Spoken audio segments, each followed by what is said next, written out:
Hello everyone.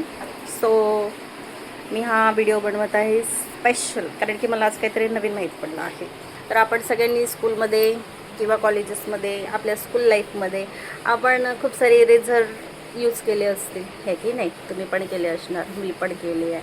तर त्याच्या व्यतिरिक्त पण एक असा इरेझर आहे जो मला आज आयुष्यात पहिल्यांदा माहीत पडला आहे, ते पण माझ्या मुलीमुळे.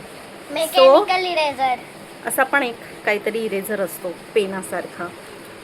पेन नाहीये, लीड पेन्सिल असते, ती असते तसं सारखीच असते. Oh my God. तर आयुष्यात मला पहिल्यांदा माहिती पडलंय की असा पण काही इरेझर असतो. ही असते लीड पेन्सिल. हां, लीड पेन्सिल पाहिली आहे, पण लीड इरेझर मी पहिल्यांदा पाहिलंय. तुम्ही बघितलंय का? Mechanical eraser.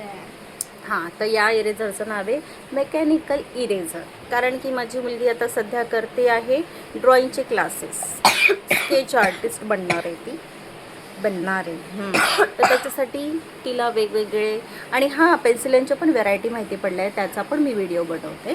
सो हे आहे, या इरेझरचं नाव आहे मेकॅनिकल इरेझर.